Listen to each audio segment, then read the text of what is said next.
Greetings, ladies and gentlemen. Welcome to this latest narration of the web series The Princess and the Human. If you're new to the series, there is a playlist listed down below in the description. And as always, I hope that you enjoy. Chapter 29, Don't Touch Me. Trees were rushing by below them as Gathay's shuttle made its way eastward. While she was waiting for them to finally reach their destination, she took a look out of the window, watching the rural towns framed by fields and some patches of mostly untouched nature fly by. She hadn't spent all her life in the big city. She used to grow up in a smaller town.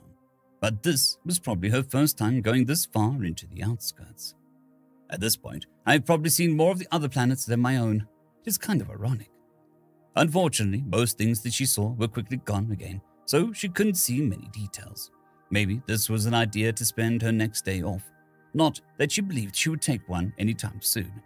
Either way, for now, she was just here for her job. However, she wasn't completely sure what exactly her job was supposed to be this time.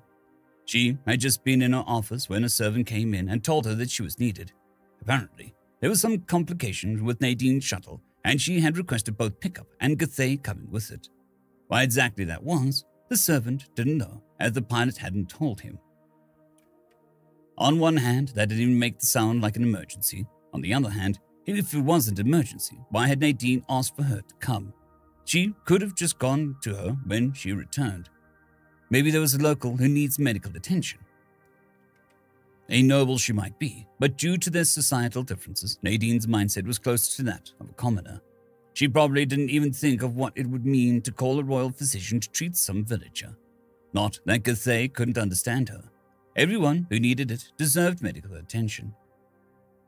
And if said villager really had no access to a common doctor, for whatever reason, she wouldn't just turn her back to them. If push comes to shove, I can just say Nadine called me to make sure that she didn't contract anything from them. And it's not like the other nobles are surveilling me. As long as I don't spark any rumors, it should be fine. Unfortunately, that still didn't tell her what exactly she was needed for. She'd brought her emergency bag with her, which contained most of the things frequently needed. So unless it was some rare illness or something that needed surgery, she should be able to provide at least some help. "Why are we slowing down?" she asked the pilot through the speaker as the shuttle decelerated. Instead, the swamp forest, they were above a village she didn't know. "These are the coordinates I was given, Doctor," came the response. She opened the map on her datapad. Swamp forest was about 6,000 invis south of here. And this place wasn't even on the beeline from the palace to there. Had they made a detour? But why? As the ground came closer, she could see someone standing on the road, waving at them. Was he trying to get their attention? Apparently so, because as they landed, he came rushing towards them. Are you Dr. Gathay?" he asked, before the shuttle door was even open. Yes," she responded, slightly confused. "Finally! Quick, follow me!" "Wait!" Gathay stopped the man before he could run off. She then lowered the shuttle's ramp so her bag could roll out. The whole thing was far too heavy for her to carry, so it was mounted on motorized wheels that were programmed to follow her automatically when she wore the corresponding bracelet, and could even be directed through hand movements. It had been a costly investment by the princess, but one that had proven its worth. "Who are you anyways?" she asked when they finally started to move. "You can call me Herrick. I work for Dr. Nyako." "Wait, so there is a doctor here? For what am I needed then?" In the light of dusk, the two of them made their way through the village, clearly slower than Herrick would have liked. But the road was badly maintained, so Gathay's bag cart couldn't go very fast. After what the assistant's hurry made feel like an eternity, they'd reached a run-down building that the sign above the door identified as Dr. Nyoko's clinic. The state the house was in didn't spark much hope in her. "Doctor," Herrick called as they entered. She's here." A door opened next to the counter, and a male Veneeri who looked like he was twice Gathay's age stuck his head out. "Are you her?" "Presumably, I'm Gathay of House Tricot, royal physician and in service of Princess Sugvani. What's going on?" That seemed to catch the old doctor off guard. "Royal physician? How? No one mentioned— No, that hasn't time for later. Please follow me, my lady." He rushed back through the door, and Gathay quickly followed him. Just what was going on? Was something wrong with Nadine? As she entered what looked like a very poorly maintained sick room, she couldn't suppress a shocked gasp. Prince Kayatin, what is he doing here? Now that I thought about it, weren't some of the maids searching for him earlier? Does Her Highness know of this? The young prince was lying on a sickbed, eyes closed. Several bandages were wrapped around parts of his body, all of them blood-soaked. Next to him stood 2 palace guards, both covered in blood. "This isn't His Highness's blood," one of them quickly said, as if he had read her mind. "Wait, Highness?" "Yes," Githey explained, as the old doctor, who seemed more and more overwhelmed by the situation. "This is Prince Kaetin. Is he sedated or passed out?" He fell asleep after I gave him some pain medication," Nyako answered, finally putting himself together. "His condition? Multiple shell fractures. None of them are big, but they add up, and I couldn't tighten the bandages enough for the pressure to stop the trickle." "Why not?" That was detrimental. If the bandages weren't tight enough to stop the bleeding, they were only half-baked solution. The old doctor stepped closer and pointed at the prince's torso. "The shell in the front torso is too soft. I've never seen something like this. It's like he has the shell of an old man." Carefully, Githey applied some pressure on the injury. The old doctor was right. The shell was way too soft. That meant the ruptures were probably caused by incautious movements.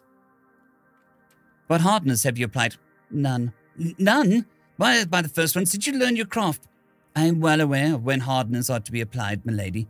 I would have already done so if I had any left," he answered, seemingly feeling attacked by her questioning of his expertise, as if letting your stock run out was any better. Peeling off one of the bandages on the abdomen revealed a crack through which blood trickled out. Thankfully, not very strong. With 2 fingers, she managed to hold the wound closed. Good. That at least meant that the shell hadn't completely lost its integrity. But then why had it softened in the first place? "Do you know how this happened?" she asked the guards. Lady Nadine said something about some liquid. What was the name again? Something with an S, I think," the other said. "Sweat?" Githey asked, following a very bad hunch. "Yeah, that was it." "Oh no." "You," she called his assistant, "go back to my shuttle and tell the pilot to call the Kalinar Hospital. We need an ambulance. Tell him to use my code. He'll know what that means." He nodded and ran off. She then raised her lower left arm, giving her bank cart a command to come to her. "Middle panel on the hind left," she called to the doctor, while still holding the wound closed. "There should be some Meridine." "Give me that." Dr. Nyoko quickly procured the bottle and gave it to her. Mydinia was a common hardening agent applied to the shell that would make it temporarily stiffer and hopefully prevent any further ruptures. There were, of course, no studies on how it interacted with human sweat, but that was a risk that she had to take for now. "Lacquer resin," she requested, once she felt this became more steady under her fingers. "Upper panel on the front." The bottle was full, so she wasn't stingy with it. Lacquer resin was effectively a wound glue, not as effective as compression bandages, but better than nothing. Normally, it was only used in very old patients, as bandages were usually sufficient when combined with hardeners, but the prince's shell right now was too weak for that. "Heater, the panel right below," she continued while applying the resin. She had the device in hand. She quickly turned it on, the heat radiating from the front solidifying the resin.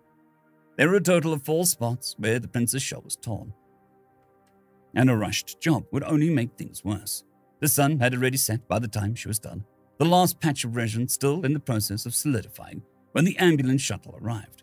It was thankfully built for speed and had reached the village much quicker than a normal shuttle would have. Not wanting to risk any more injury, they decided to take the whole sickbed with them, promising the old doctor that he would be compensated. Finally, allowing herself to catch breath, Githey sat down before fixating her gaze on the guards. "Why by the first ones didn't you clarify the situation? Where is the pilot anyway?" "It wasn't that bad when he called. The bleeding only started once we were here. It was just one spot at first, but more open quickly after. We didn't know if carrying him would make things worse, so we instead helped Lady Nadine find a doctor." "Right. Nadine, where is she?" The guard pointed at the door that led into the waiting room. Inside, she found the small alien sitting on the floor, her arms hugging her knees, her face buried between them. She was covered in more blood than both the guards put together. "Nadine?" she carefully asked. No answer. "Nadine!" she repeated with a bit more emphasis. She knelt down in front of her, slowly extending her hand towards her, when suddenly her head shot up. "Don't touch me!" she screamed, causing Githey to flinch backwards. For a moment, they just looked at each other quietly. "Don't," Nadine ended the sentence, but her voice broke. It was as if all her remaining strength had been put into that last shout. leaving herself drained. Her voice almost wasn't audible anymore when a clear liquid started to flow from her eyes. Don't touch me. End of chapter. I'd quickly like to thank the T5 peeps: Cold War Boomerwaffen, Severin Cerberus, Bushmaster 177, HenryTheRed, Casper Arnholtz, Cold War Boomerwaffen, Elijah Silvercross, Dragzoon W.R.E, and Severin Cerberus. Thank you very much.